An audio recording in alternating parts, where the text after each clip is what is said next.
rádio que toca palhoça.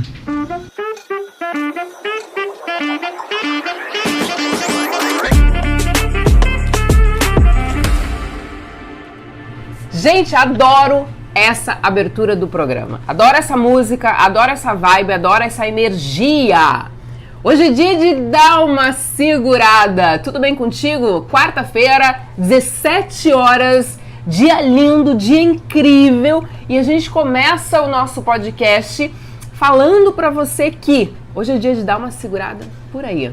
Itajaí foi o nosso destino escolhido. A entrevista de hoje é com um especialista em direito marítimo. Ele que tem mais de 27 obras publicadas, 27 artigos, como ele humildemente gosta de falar. Desde os 17 anos ele começou e inclusive ele fala com propriedade sobre o mar, porque ele já esteve no mar desde os 17 anos e ele consegue falar sobre tudo nessa entrevista que a gente gravou com ele lá em Itajaí. Antes disso, eu vou colocar algumas fotos, algumas imagens, pessoas que nós conhecemos. Nós estivemos num evento em Itajaí que foi muito bacana. Então a gente vai dividir, eu vou dividir com o meu telespectador para ele dar uma olhada como foi essa viagem para Itajaí. Se você é corretor de seguros, está assistindo, primeiro eu quero te agradecer. Segundo, você está interessado em entrar no ramo de seguro de transporte? Quer dar uma olhada, quer entender como funciona? Eu vou te sugerir que você tenha uma assessoria para te auxiliar neste começo, para te auxiliar em todo o processo, desde o processo de prospecção de uma boa cotação, de falar com a seguradora, de fazer essa tratativa, até apresentar a cotação de seguro para o teu cliente. A assessoria te ajuda nisso também. E depois toda a parte de faturamento, de receber boleto, de te auxiliar nesse processo e num eventual sinistro, que a gente sabe, né? O cliente, o segurado, ele compra o seguro para não ter sinistro, mas se tiver, ele tem que estar bem amparado. E nós, corretores de seguro, nós temos essa missão de oferecer o melhor para o nosso cliente. Então, eu aqui ofereço para você, entra em contato com a Via Gold Assessoria em Seguros, é uma assessoria gaúcha, tá? Os caras ficam lá em São Leopoldo, chama eles no Instagram, é @ViaGoldSeguros, chama no direct e diz a Maria do Seguro que indicou vocês. Certeza que o atendimento vai ser incrível e que você vai conseguir entrar no ramo de seguro de transporte com muito mais tranquilidade, com muito mais segurança para chegar no cliente e oferecer o seguro de transporte, tá bom? Lembrando que a Rádio PH é uma rádio digital, toca palhoça, mas está em todo mundo. A gente já está em outros países, então é importante você entender que nós temos um estúdio da rádio, mas a gente não fica só preso lá. Beleza? A entrevista de hoje é com a sumidade em Direito Marítimo, Dr. Oswaldo Agripino. Dá um rolê com a gente por Itajaí e depois vamos lá para a entrevista. Até mais!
mencionar aqui a questão da mudança climática.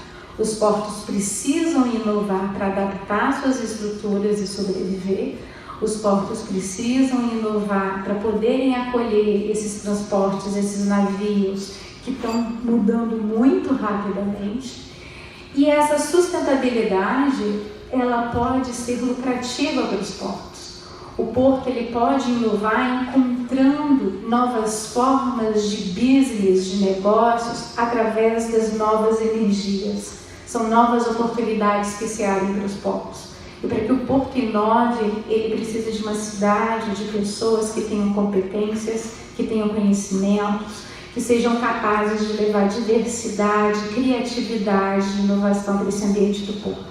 Então o porto ele tem que se preocupar com o território e a cidade ser cidade portuária. Assim, então a gente vai ter essa sinergia porto e cidade e assim a gente vai ter uma cidade portuária que vai trazer desenvolvimento.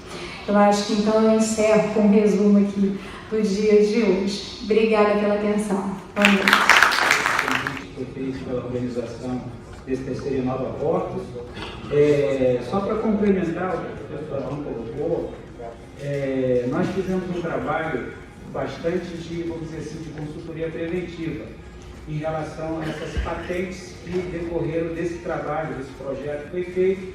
Consultamos a ANTAC, nós consultamos a Agência Nacional de Energia Elétrica e as duas agências reguladoras na consulta que nós fizemos, um processo bastante técnico de avaliação nas gerências, nas superintendências, elogiou o nosso projeto. O navio atraca no porto, eu sou piloto também de navio, fazer direito, eu sou oficial de náutica, então eu tive o privilégio de viajar para quase 30 países em 4 anos e meio, depois fiz direito, mestrado, doutorado, pós-doutorado, tudo nessa área focada. Então o navio, ele tem um bunker oil, que é o combustível do navio, que é utilizado, que é esse que polui, e esse que tem discussão de redução de enxofre. Então o navio atraca e ele precisa ficar consumindo combustível para gerar energia para alimentar os equipamentos do navio, para ter energia, para ter ar-condicionado. Então, como é que funciona? Então, o navio atraca, então vem a tomada de energia que acopla, que vem de painéis solares, de energia solar, e simplesmente tem uma redução de até 95% do combustível do banco que ele opera. Então, isso tem um impacto sonoro, tem impacto ambiental, enfim, várias externalidades positivas que não estão sendo ainda apropriadas pelos gestores de portos públicos e terminais privados. Então era isso. Então eu vou falar aqui sobre regulação. A regulação, a importância da regulação setorial. Hoje a regulação setorial está sob ataque de uma emenda número 54 de 2023 de um deputado federal da União do Ceará, no sentido de se criar um conselho para que se faça as funções normativas da agência reguladora. A regulação é como o ar que está nessa sala. Nós não o vemos, mas se nós retirarmos esse ar ou reduzir a quantidade de ar que tem aqui, nós vamos começar a ter problema. É um conceito que vem da física e que é apropriado pela economia e depois pela ciência política, no sentido de haver uma delegação de funções legislativas, função normativa, função fiscalizatória, função punitiva, função dialógica, função de solução de conflito, função de restituição de riqueza para o órgão do executivo. Quer dizer, hoje toda a nossa vida ela sofre direto e indiretamente a atividade de uma agência reguladora nacional, estadual, municipal, local. Se nós temos hoje aqui energia elétrica funcionando, o celular com alguma qualidade, é porque tem a Anatel e a Anael. Se vocês forem pegar um avião, temos a ANAC. Se for pegar a rodovia, tem a NTT. Se tem água, tem a Agência Nacional de Água. Se tem alimento, remédio, Anvisa. Saúde, Agência Nacional de Saúde. Então, toda a nossa vida, ela sofre de uma maneira direta a atividade das agências reguladoras. O que é isso? São agências, autarquias, natureza jurídica autarquia, que foram criadas no Brasil a partir dos anos 90, no processo de reformulação do Estado.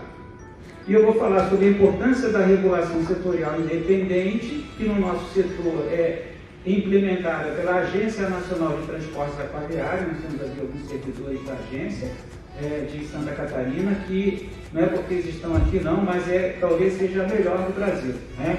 Em termos de atendimento, fazem o possível, falta recurso, falta concurso público, e então isso é muito importante para quem atua no setor. E no setor marítimo e portuário, há esse deslocamento de funções normais típicas do executivo tradicional para agências reguladoras, através de uma delegação, né? Nos Estados Unidos, eu fiz meu pós-doutorado em 2007-2008, porque o nosso modelo, de certa forma, foi implementado aqui a partir dos anos 90, através do modelo norte-americano. Mas o modelo norte-americano é muito diferente do nosso, porque lá você tem 2 partidos políticos, republicano e democrático. Amor, se você for embora, sabe lá o que será de mim? Passeando pelo mundo lá fora, na cidade que não tem mais fim. Ora dando fora, ora bolas. O irresponsável pobre de mim se eu te peço pra ficar ou não, meu amor, eu lhe juro que não quero deixá-la na mão, e nem sozinha no escuro. Mas os momentos felizes não estão contidos nem no passado, nem no futuro.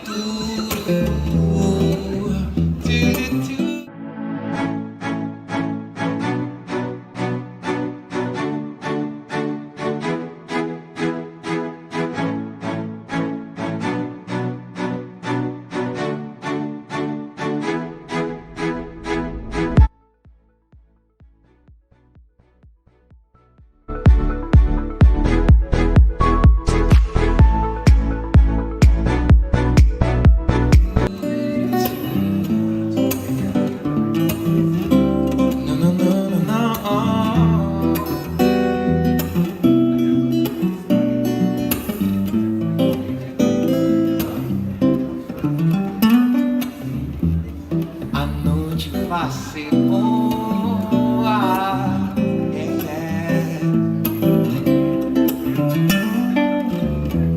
de tudo vai rolar, vai rolar. De certo que as pessoas devem se conhecer,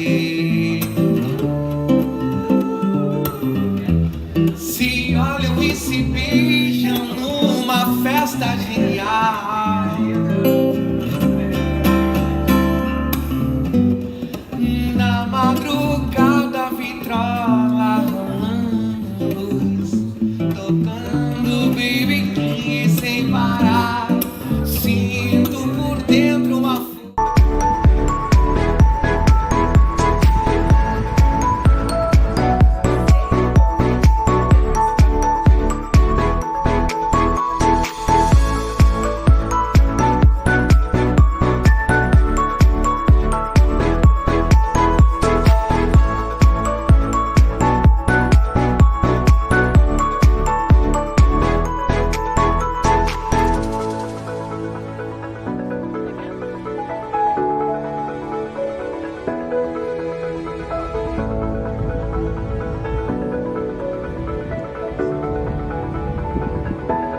Que eu tô falando aqui com o comissário de avarias, Jonas Dutra. E aí, Jonas? Ô, meu amigo, tudo bem?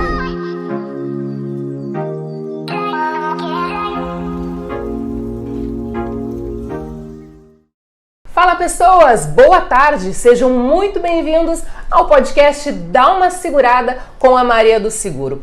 E hoje a gente saiu do estúdio de Palhoça e veio para Itajaí. Hoje promete, não sai daí, Antes de apresentar o convidado de hoje, eu quero fazer um agradecimento aos meus patrocinadores, Via Gold Assessoria em Seguros e Bless Boutique.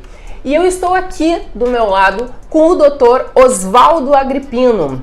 Ele que é um especialista em direito marítimo e eu estou muito honrada em estar com ele aqui para a gente ter essa conversa, para a gente bater esse papo. E eu começo agradecendo, doutor Agrippino. Muito obrigada por ter aceito o nosso convite para bater esse papo aqui. Sou eu que agradeço, Maria, e é um privilégio estar aqui fazendo parte da sua atividade no seu canal, que tem bastante audiência no setor de seguro, para trazer essas particularidades das operações de compra e venda internacional por via marítima, através dos portos, que é a área que eu atuo. A criação de uma cultura de seguros no Brasil ela é vital para a competitividade, para a redução do custo dos operadores, sejam prestadores de serviços, armadores, terminais, agentes de carga, mas também para o usuário, que é aquele que faz a operação de compra e venda internacional e que precisa de ter o transporte. Então, precisamos desenvolver essa cultura de seguros no Brasil. E conte comigo no que for possível. Obrigada. Deixa eu contar para vocês sobre o Dr. Agrippino, que ele, eu queria que você contasse um pouquinho da tua trajetória, porque você esteve em Harvard, e eu queria que você contasse, porque você tem uma história muito interessante, inclusive em alto mar. Como é que você chegou aqui? Bom, é uma história que começa lá com os 17 anos, quando eu ingressei na Escola de Oficiais da Marinha Mercante. Estudei 3 anos, que é a Academia de Marinha Mercante. Me formei em oficial de náutica e viajei 4 anos e meio num longo curso, em vários tipos de navios, em várias empresas. E nesse período de 4 anos e meio, eu tive a oportunidade de viajar para 27 países e operar em 65 portos. E vivenciar, ninguém me disse, ninguém me contou, eu vi, eu presenciei avaria, colisão, incêndio, praticamente todos os acidentes e fatos da navegação, principalmente aqueles que têm a ver com a avaria à carga, seja no terminal ou no navio. E depois disso, então, eu fui fazer Direito na UERJ, na Universidade do Estado do Rio de Janeiro, me formei em 91, 92, mestrado na PUC do Rio de Janeiro em Direito Constitucional. Em 98 eu vim para Santa Catarina fazer o doutorado em Direito Comparado dos Sistemas Judiciais do Brasil e dos Estados Unidos. Fiquei 1 ano em Stanford como visita em escola. Voltei em dezembro de 2000 e em agosto de 2001 eu defendi a tese de doutorado e a partir de 2003 eu comecei a atuar aqui em Santa Catarina. 2004 na Univale, no mestrado e doutorado, lecionando disciplinas que têm a ver com direito marítimo e o direito portuário. Em 2007 eu fui fazer o pós-doutorado em regulação de transportes e portos comparada entre o Brasil e os Estados Unidos, já que a Federal Maritime Commission é assim a fonte da criação da nossa Agência Nacional de Transporte Aquaviário, e a partir daí temos atuado bastante, o pós-doutorado, ele deu ensejo a esse relatório que eu publiquei nesse livro em 2009 e eu tenho usado bastante aqui na defesa de teses para os nossos clientes, sejam usuários, sejam transportadores, armadores, terminais, seguradoras. E a partir de então eu tenho me dedicado bastante aqui no nosso escritório, atuando, a maior parte dos clientes é de fora de Santa Catarina, e temos uma diversidade muito grande. E ao longo desses anos aí de orientação no mestrado e doutorado, já foram 42 dissertações e 5 teses de doutorado, de alguma forma ligadas ao setor marítimo, portuário e aduaneiro. Inclusive, vocês não vão conseguir enxergar, mas o Dr. Agrippino ele tem mais de 27 obras publicadas. Tem 27 artigos publicados individualmente ou organizados ligados ao setor. Eu trouxe aqui 4. Vamos mostrar esses... Bom, eu já falei sobre esse aqui, que é Direito Regulatório e Inovação nos Transportes e Portos nos Estados Unidos e Brasil, onde eu comparei 22 elementos determinantes do modelo norte-americano de regulação de transportes aquaviários e portos, e comparando com o Brasil. E muitas coisas que eles fazem lá, nós não fazemos aqui. Então, nosso objetivo, é claro, para fazer esse transplante, nós temos que observar o nosso modelo de sistema jurídico, que é romano-germânico, enquanto o direito norte-americano ele é de origem inglesa, common law, e o nosso é civil law. Então, há algumas particularidades nesse transplante.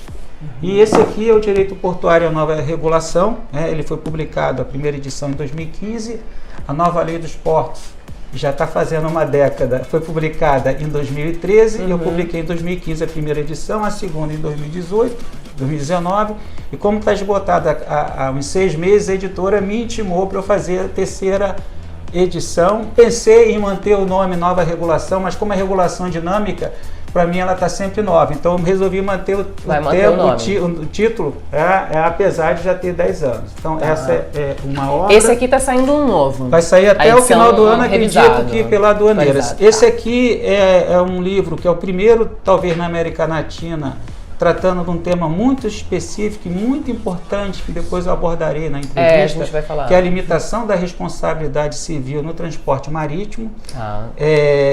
Isso é importante para prestadores de serviços, para os usuários, porque ela dá um impacto muito grande em eventual indenização caso haja algum sinistro. Perfeito. Tá? Então, é decorrente de um projeto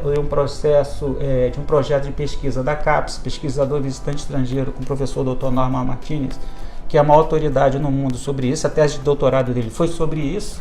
O orientador dele é o professor Patrick Griggs, que é advogado em Londres e trabalha com seguradoras, e o doutorado dele lá em Malta foi sobre isso. Então fizemos essa parceria. Eu fui 2 vezes lá para Malta dar cursos, e ele veio 4 vezes ao Brasil, e a pesquisa então foi publicada em 2016. Então acho que é um livro importante para quem atua no setor de seguro. E um outro livro que é decorrente de um problema que ainda não está resolvido no Brasil, no que se refere à tal da modicidade, ou seja, um preço módico. Nós temos casos aí de importadores e importadores usuários pagando demurge em valores muito altos. A demurge é uma indenização pré-fixada que o usuário paga quando ele ultrapassa o período de livre estadia para devolver o contêiner, seja na importação ou na exportação, né? No desembarque ele é demurrage e no embarque ele é detente, né? Detente e demurrage são espécies do gênero sobre estadia. Então nós temos casos aqui no escritório de demurrage de 80 vezes o valor do frete e 30 vezes o valor da carga. Nossa Senhora. Isso é um absurdo. Então nós estamos trabalhando nisso, são vários autores, inclusive advogados que advogam para armadores, né? Tem um colega australiano que fez mestrado e doutorado nessa área, e ele disse que o Brasil é um ponto fora da curva. Nós estamos trabalhando isso na ANTAC, tentando ver se equilibramos o interesse da carga com o interesse do transportador. Perfeito. Eu queria contar para vocês que assim, primeiro que é uma aula, tá? A gente começa a conversar com a doutora Agrippina, a gente até perde a noção. Eu anotei as perguntas aqui que é para eu não esquecer, porque senão eu me perco, fico só aqui aprendendo para poder levar para todos os transportadores. Olha só, eu queria falar um pouquinho sobre a importância do seguro nas operações de compra e venda internacional e na logística marítima e portuária, no seguro de importação e exportação. Primeiro, isso é muito importante. Primeiramente, nós temos, eu acho sempre importante falar um pouquinho da história, né? Tá. Esse seguro que nós temos hoje no dia a dia, ele surgiu há milênios com o Nauticum Fuenus na navegação marítima. Né? Vários institutos que nós temos hoje no nosso dia do direito civil, eles foram criados em função da necessidade do transporte marítimo. E, por exemplo, o direito internacional hoje, o público e o privado, ele depende sobremaneira do transporte marítimo. Foi o transporte marítimo que fez com que houvesse a necessidade de, por exemplo, você ter tratados internacionais para regular isso. Por quê? Alguns dizem que possivelmente Deus era armador. Por quê? Porque quando ele criou a Terra, e eu sou criacionista, ele colocou 75% de água no mundo e 25% de terra. Com pessoas do outro lado do mundo precisando de alimentos e de produtos, com fome, e do outro lado do mundo, no caso do Brasil. Só que eu não consigo vender 100 mil toneladas de soja para os chineses que precisam comer, senão eles vão morrer, salvando num PDF e mandando pela internet. Não vai. Vai precisar de logística terrestre, rodovia, ferrovia, vai precisar de operação portuária, vai precisar de transporte marítimo. E tudo isso para dar o que? Efetividade a um contrato de compra e venda internacional. 80% do comércio exterior do mundo é feito através de navios. E navios que demandam operação portuária no porto de embarque e no porto de desembarque. Tá? E com o contrato já dá problema, e com o seguro já dá problema, imagine a exposição ao risco que um usuário, um vendedor de 100 mil toneladas de soja, ele terá, ou de um container com equipamentos eletroeletrônicos, ele terá se não fizer seguro. Se não tiver uma boa assessoria na área de seguros, se não tiver uma boa assessoria jurídica no que se refere ao gerenciamento do risco daquela operação, e se não tiver um bom despachante aduaneiro para entender as particularidades daquele desembaraço aduaneiro, não só no porto de embarque, mas também no porto de destino. Então, para tudo isso, o risco ele está inerente. É como o ar que nós respiramos. Se nós retirarmos o ar dessa sala, nós vamos morrer. Mas nós não estamos vendo o ar. A mesma coisa, se nós retirarmos o risco, retirarmos o seguro, nós vamos ter problema. Nós vamos ter um problema muito maior do que se não tivesse. Então, a importância do seguro ela é fundamental, não só nessa cooperação de compra e venda internacional. Alguns anos fizeram a pesquisa e descobriram que no seguro de compra e venda internacional, estou falando de mercadoria, goods, os brasileiros, a média é de 10% a 12%. Ou seja, na compra e venda. Essa compra e venda dessas 100 mil toneladas de soja, se não for paga pelo importador, eu tendo seguro, eu tenho aí uma maneira de ter uma resposta mais rápida no que se refere à indenização junto à minha seguradora. Mas além disso, eu preciso do seguro do transporte que será efetuado de orientações técnicas, jurídicas específicas para aquela operação. Não só em relação ao transporte, mas em relação também ao período em que essa carga eventualmente estiver depositada no terminal portuário para o embarque no Brasil e para o desembarque no porto de destino. Então veja bem, o seguro ele é vital. Então é muito importante que o transportador, o operador portuário, o agente de carga, o despachante, o usuário, ou seja, quem está vendendo ou quem está comprando e contratando o frete, ele tenha o seguro para gerenciar, para minimizar. Eu atuo no setor há 42 anos e há 30 como advogado e há mais de 20 orientando dissertações de mestrado e doutorado, e eu posso dizer, o brasileiro, com muitas exceções, ele não aprende com aquele caso que ele vivencia. Ele não atua preventivamente. Nós, advogados que atuamos nessa área, eu às vezes brinco com meus clientes e alunos dizendo que eu, por exemplo, estou virando advogado de UTI. Por quê? Eu já pego o problema que já está numa execução, já está com processo, já está com a penhora no Bacenjude, com o patrimônio da empresa imobilizado, e fica muito difícil você reverter isso. Se tivesse um assessoramento lá no início da operação, um despachante aduaneiro especializado, um corretor de seguro que entenda a operação, que entenda as particularidades, a economia, o prejuízo, o que está em risco, de um advogado especializado que atue junto com esse time de profissionais, de um agente de carga também que seja parceiro, de um terminal e de um armador, para que essa cadeia logística de prestadores de serviços, de fornecedores de produtos, ela esteja alinhada para que haja uma estabilidade, uma uniformidade, uma segurança jurídica. Mas, infelizmente, isso é exceção. E é por isso que nós estamos aqui tentando levar essa informação para que os senhores que estão assistindo, senhoras, possam refletir que não adianta, depois que está o problema posto, numa ação de cobrança, numa ação de indenização, ou que você não tem uma garantia para cobrar de quem te causou o prejuízo, levar para o judiciário. O judiciário está abarrotado, o judiciário deve ser a última opção.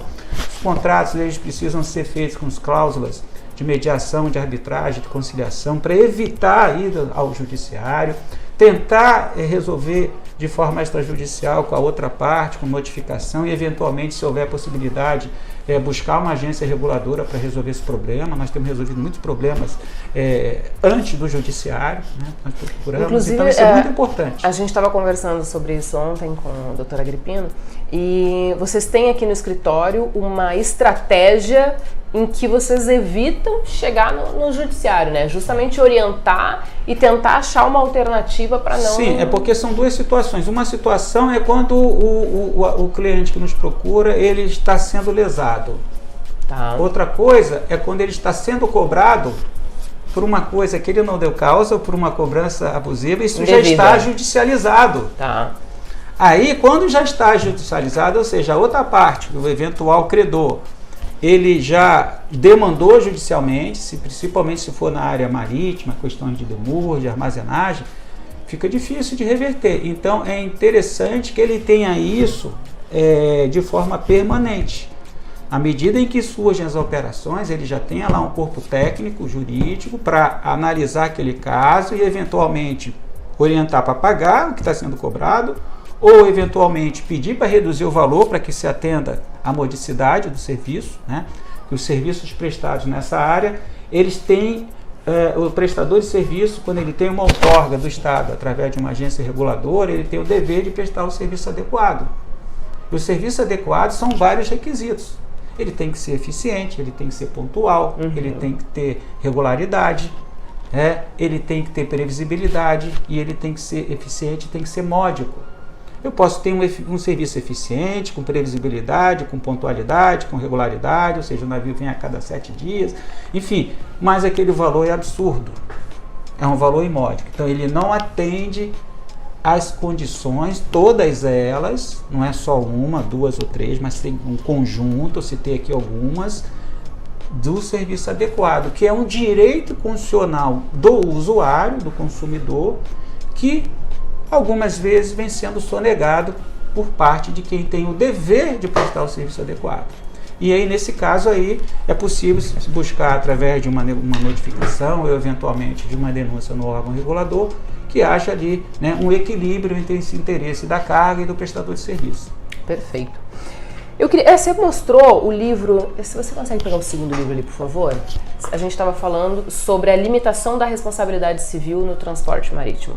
Como que o transportador, ele entende melhor sobre isso para ele saber exatamente como que funciona essa limitação? Sim, a limitação é uma forma de gerenciar o risco e ela nasce no transporte marítimo.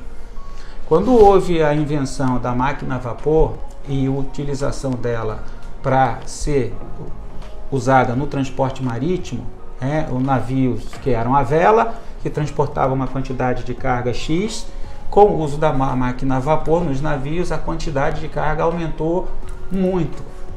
E muitas vezes, na maior parte das vezes, o valor da carga transportada é maior do que o valor do navio.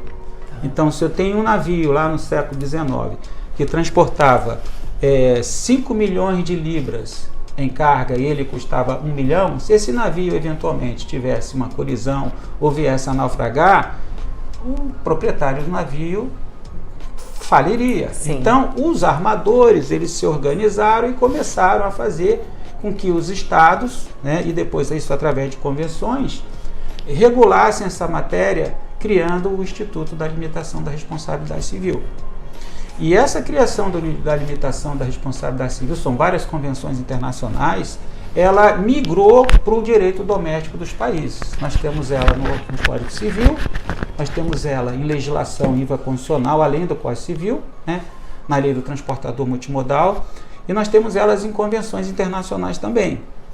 Então, isso significa o seguinte: se houver um problema no transporte marítimo, inclusive migrou para o transporte rodoviário também, e no valor, no conhecimento de transporte marítimo, que é aquilo que evidencia que a carga está sendo transportada, ou foi transportada por um navio, de um porto tal, para um embarcador de um país, para o destinatário final, um consignatário em outro país, se o valor da carga não estiver declarado no conhecimento de embarque, o usuário terá o direito, se for um contrato de transporte multimodal, há um direito de indenização 8, 10, 12 vezes menor do que o valor da carga.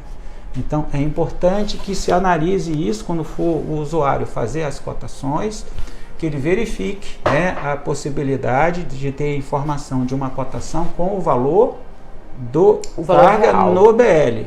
Tá?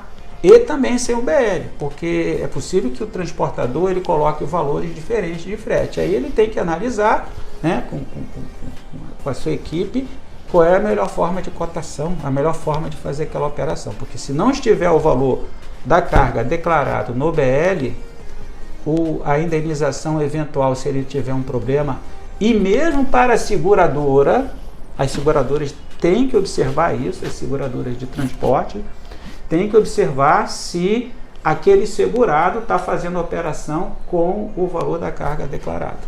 Porque se não tiver declarado, a seguradora, ao se subrogar, ela vai ficar com um valor bem menor. Mas eu só fiquei um pouco na dúvida, porque quando a gente fala sobre essa declaração desse valor, me parece que o mercado meio que pratica que não seja colocado esse valor real no BL. Mas isso é uma prática abusiva. Perfeito. É isso que eu queria te perguntar. É uma prática abusiva, porque isso tem que ser uma faculdade do usuário. Ele pode ter o direito, claro que você tem a lei, e eventualmente tem que analisar cada caso.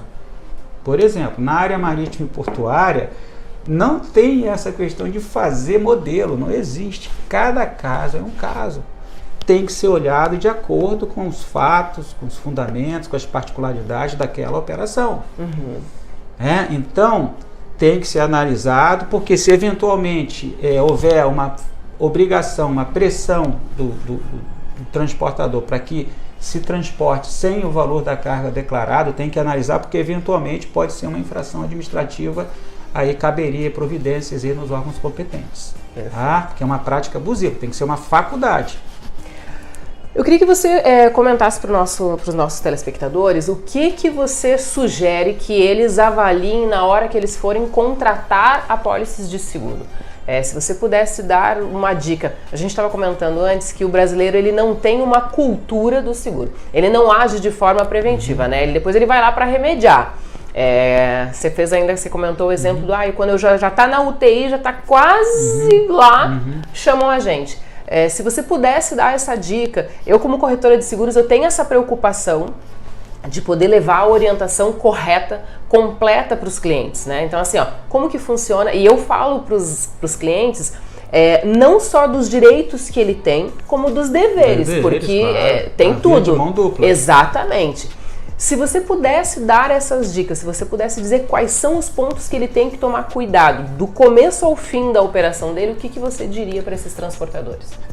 Se as empresas, porque são duas abordagens, para o transportador é uma e para o usuário da carga outra. No caso do transportador, ele tem que fazer uma operação, primeiro ele tem que observar o marco regulatório da atividade dele no país.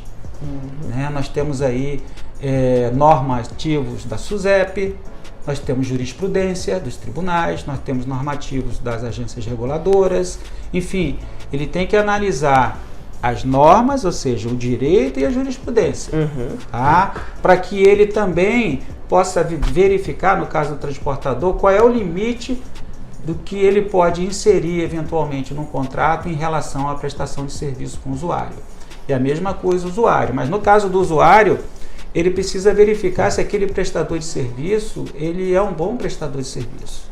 Quantidade de ações judiciais que eventualmente envolvam aquela matéria que pode ser o risco da operação, ouvir, ter um bom agente intermediário, um bom agente de carga, aquele que vai fazer essa ponte com o transportador. Outra questão que tem que ser analisada, a questão da possibilidade de ter a limitação ou não no conhecimento do transporte. Se existe uma cláusula de arbitragem, mediação e conciliação no contrato para fugir do judiciário, não porque o judiciário seja desqualificado, mas é que o nosso judiciário está muito sobrecarregado e são matérias muito específicas. Muitas vezes o magistrado que fez um concurso público extremamente difícil, eu dou aula para juízes, desembargadores aqui no mestrado, doutorado, e eu sempre coloco isso. Quando eu trato de direito mais de direito portuário, eu não estou dizendo que o judiciário, os magistrados, seus servidores não sejam qualificados. Eles são qualificados, muito, mas não estão capacitados para jogar aquilo ali. Por quê?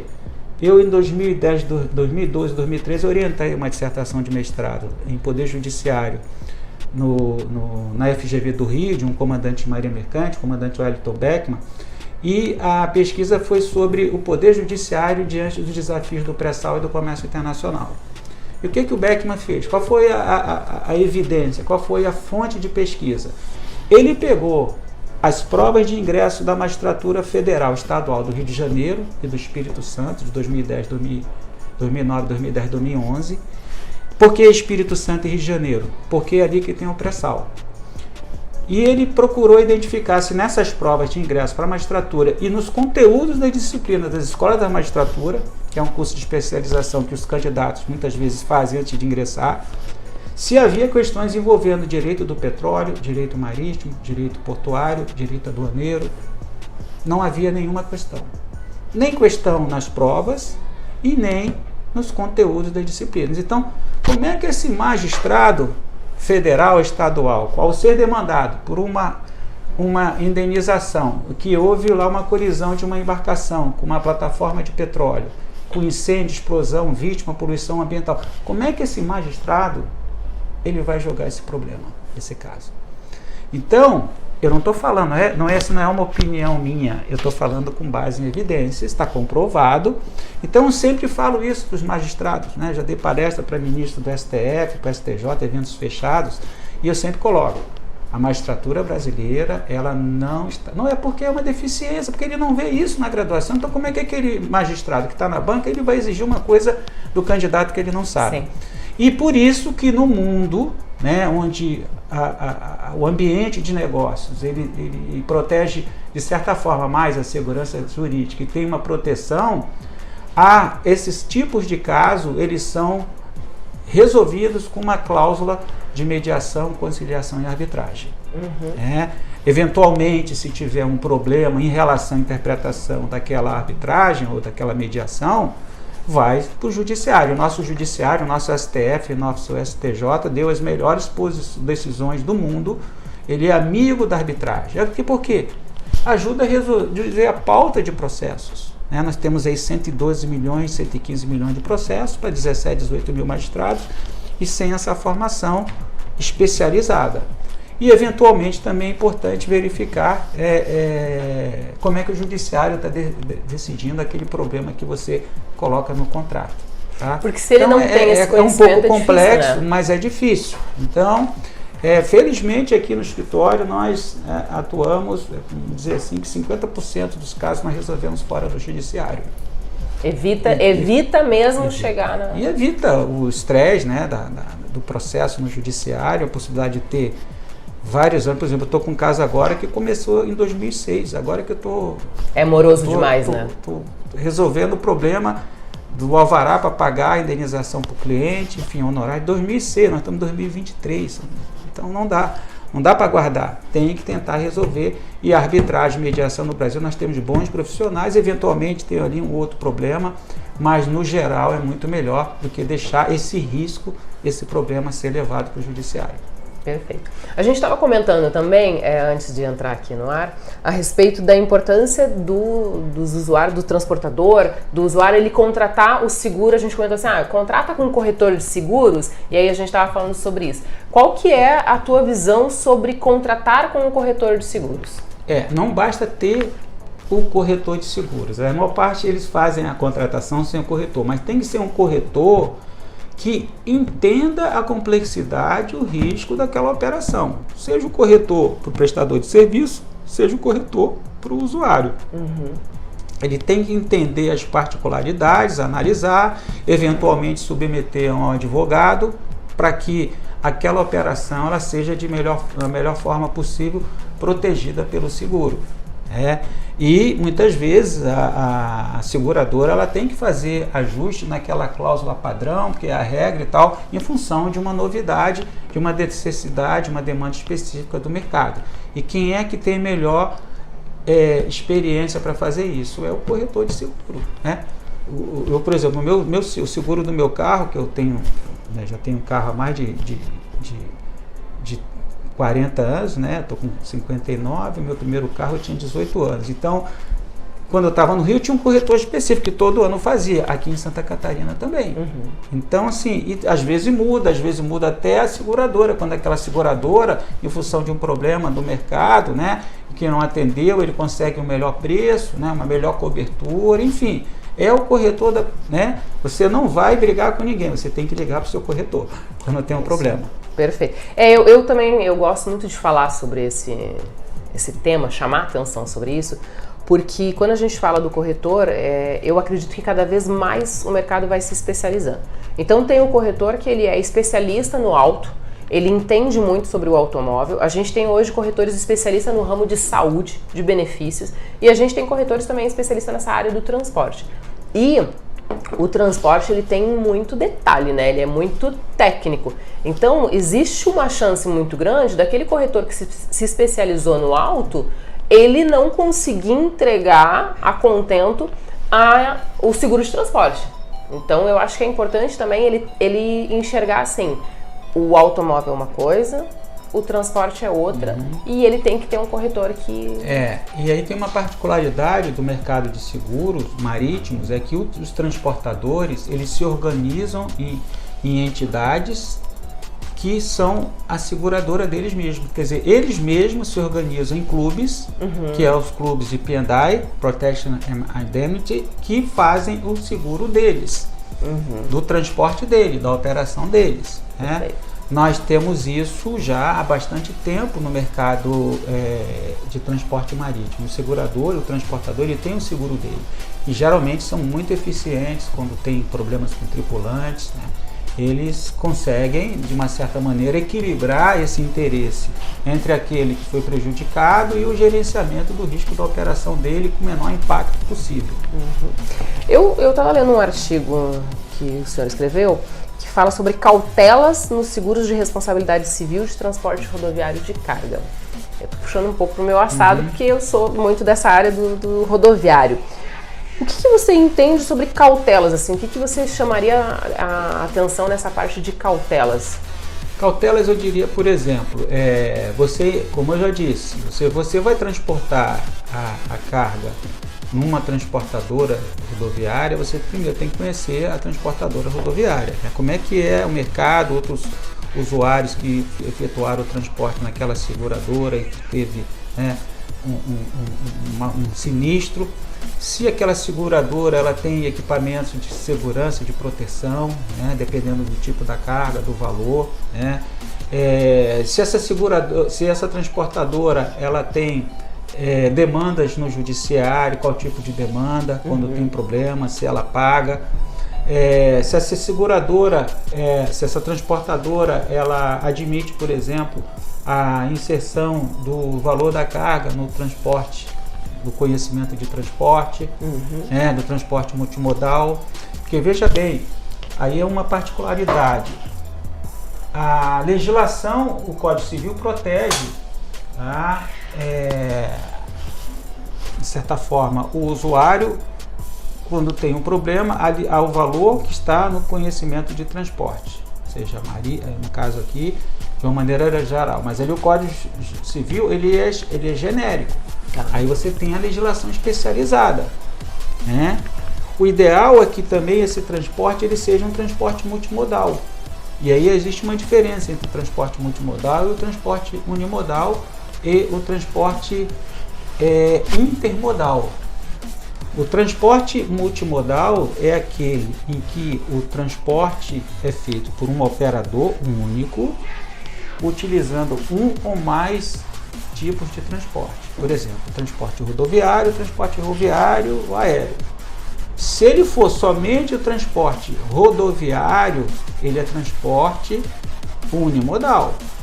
Agora, se ele é rodoviário por um operador e depois muda para o ferroviário com outro conhecimento, aí ele não é multimodal, ele é intermodal. Então, isso dá uma diferença muito grande quando tem os problemas. Então, isso também tem que ser observado. A questão do valor declarado, enfim, aí tem uma série de particularidades que envolvem a operação de transporte, seja para o transportador, no que se refere a seguros, seja para o usuário, que a pessoa mais indicada para entender isso, explicar isso para o cliente, para mim, é o corretor. São particularidades que se refere à legitimidade para pleitear determinado valor de seguro, né, com relação a prêmio. Então, é um mundo tão complexo, tão diferenciado quanto o mundo do seguro, o mundo do transporte marítimo de cargas. Né? O transporte rodoviário, o transporte aéreo, o transporte ferroviário, eles têm, é claro que existe uma matriz que ela é genérica e ela é comum, por exemplo, a limitação, mas existem detalhes que são específicos de cada tipo de modal rodoviário e de cada tipo de carga também. Então, isso aí é muito importante, né, que seja observado, né, de uma maneira geral, assim, é muito complexo, né. Acho que a pessoa mais indicada para falar sobre o transporte rodoviário aqui é você, né, não sou eu, né, a minha área é mais a área marítima e portuária, mas de uma maneira geral elas são cautelas, você tem que saber quem é o teu prestador de serviço, né, você não vai entregar uma operação, por exemplo, ano passado nós analisamos um contrato de um agenciamento de carga com um operador argentino que iria assessorar uma operação de importação para uma grande empresa, são vários navios, enfim.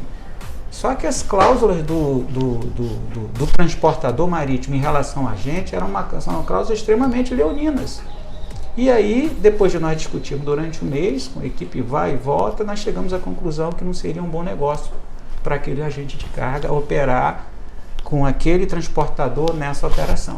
Entendi. E ele desistiu, não precisei dizer. Mas a discussão chegou o momento que na tomada de decisão ele disse, olha, porque a gente colocava para o lado de lá não reduzia. Então isso tudo porque ele viu que o risco dele, a exposição do risco dele, em função de fatores, por exemplo, relacionados à nossa logística, ao desembaraço aduaneiro, com vários órgãos intervenientes, greve da Receita, greve de caminhoneiro, onde essa questão toda o transportador queria jogar para cima dele, a dificuldade de ter um seguro que acolhesse essas particularidades, ele disse, não vou fazer, inviável, não vale a pena. Não é nenhuma negociação, tá certo. Tá? Então, cada caso é um caso, mas é importante que tenha essa assessoria e essa equipe, é um time, né? Você tem que ter um bom corretor, um despachante aduaneiro, que entenda as particularidades do desembaraço, como operação de compra e venda internacional, que vai exigir o desembaraço aduaneiro aqui, e não é só aduana. Quando se fala em desembaraço aduaneiro,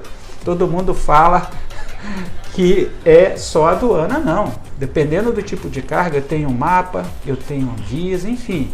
E é desembaraço por quê? Porque a carga chega presa. De chegar no Brasil, ela está presa. Ela tem que ser desembaraçada para ser internalizada, nacionalizada, e tem que ser desembaraçada para ser exportada, né? Sair do Brasil. E depois lá também no porto de destino. Porque uma coisa é sair do Brasil, outra coisa é entrar em outro país legal.